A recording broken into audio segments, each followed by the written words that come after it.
بعد 25 قرن از ساخت مقبره کوروش هنوز هم کم‌روزه رمز و رازهای خیلی زیادی مونده و سوالات خیلی زیادی و هنوز بدون پاسخ داریم در مورد مقبره کوروش که واقعا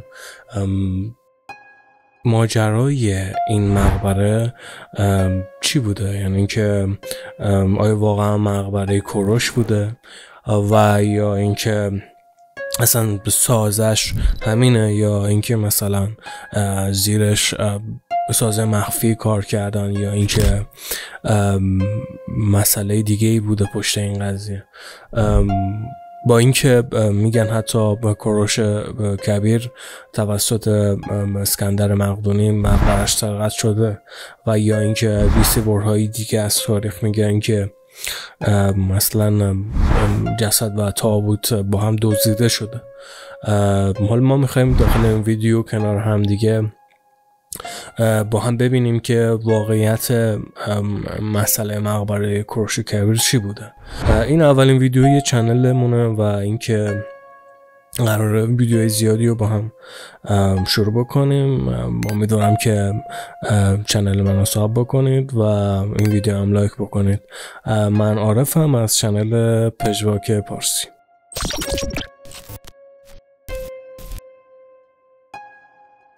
خب بنا هولوش 520 سال قبل از میلاد مسیح ساخته شده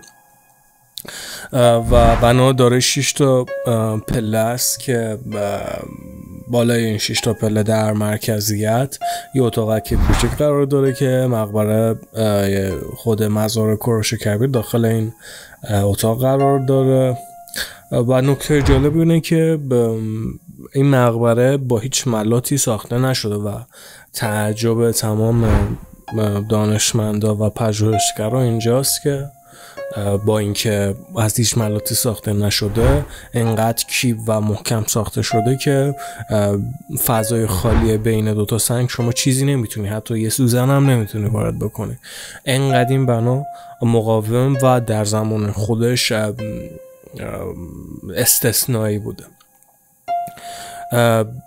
بعضی هم حتی میگن که کاربرد اصلی این بنای کاربرد نجومی بوده و این بوده که در فصلهای بهاری با خورشید دقیقاً در یک راستا قرار میگرفته و حتی کاربرد آیینی داشته این مقبره. خب اولین کسی که به مقبره کوروش در تاریخ اشاره کرده توی نوشته‌های آریان مورخ یونانی بوده که اشاره کرده که اسکندر بعد از فتح پارس توسط نیروهاش به مقبره کوروش رفته و از اونجا که روی مقبره نوشته بود که هر کسی و از هر کجا میایی من کوروش شاهنشاهی هستم که پارس رو بنیان نهادم. فهمیدن که اینجا مقبره کوروش کبیر بوده. برای اسکندر واقعا شخصیت کوروش شخصیت کاملا قابل احترامی بوده و کاملا با احترام با مقبره رفتار کردن. بعد اینکه میخواست برای احترام که وارد مقبره بشه و به تابوت طلایی کوروشو که باز کردن دیدن که خبری از جسد نیست و برای اولین بار در تاریخ ثبت شده که در اون نقطه خبری از جسد نبوده و شوک اصلی اینجا وارد شده. خب ما 3 سناریو محتمل داریم برای اینکه واقعا چه اتفاقی برای مقبره کوروش افتاده، با این احتساب که ما میدونیم الان که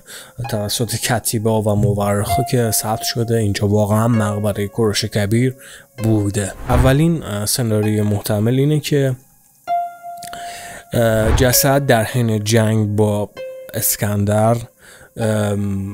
خالی شده و گنجینه‌هاشو برداشتن و دزدیدن. افراد غارتکردی که در اون حوالی زندگی میکردن. سناریوی دوم اینه که روحانیان زرتشتی در فیمابین اتفاقاتی که توی جنگ افتاد دستور دادن که جسد رو بردارن و گنجینه ها رو بردارن و در احتمالاً یا زندان سلیمان و یا معبد آناهیتا خاک بکنن دوباره، حالا به صورت گمنام. و اینکه سناریوی سوم که اصلا یکی از مورخان ایرانی به اسم دکتر قیاس آبادی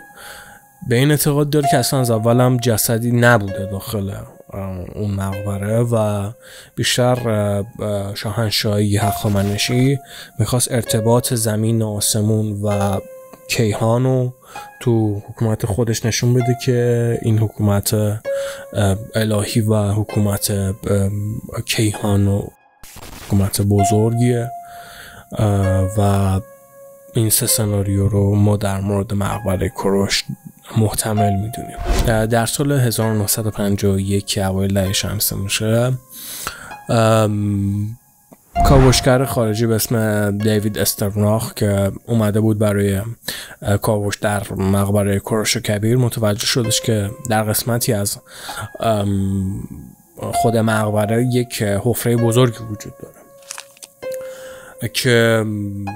قرار بودش که توی اون قسمت شروع بکنن به حفاری و کندن که توسط حکومت وقت مجوزشون به صورت خیلی مشکوکی باطل شد. یک مورد بسیار جالب در مورد مقبره کوروش اینه که در روزهای خاصی از سال این اتفاق میفته که پرتوی خورشید جوری از ورودی مقبره وارد میشه که به نقطه خاصی از مقبره میتابه و بعضیا میگن که کوروش کبیر میخواسته که ارتباط روحانی خودش با آسمون ها رو نشون بده، گرچه یک سری تئوریا وجود داره که اصلا کوروش خودش پیامبر و فرستاده خداوند بوده و اینکه یک جور نشون داده شده که مقبره کوروش یک بعد روحانی داره و یه بعد مخصوص آسمونی داره که توسط با تابش خورشید یه جوری داره این مسئله نشون داده میشه و یک جور بعد معنوی و به ما میرسونه مقبره کوروش از شخصیت بزرگ کوروش کبیر که لقب پادشاه پادشاهیان رو داره کوروش. خب شما میتونید نظر خودتون رو در مورد این مسئله به من بگین که به نظر شما واقعا چه چیزی در مورد مقبره کوروش اتفاق افتاده و اینکه چنل منو میتونید سابسکرایب بکنین چون قراره بخشی از این سفر با هم انجام بدیم داخل تاریخ باستان ایران و اتفاقای تاریخی. امیدوارم که خوشتون اومده باشه و اینکه بتونم که شما رو در ویدیوی بعدی هم راضی بکنم.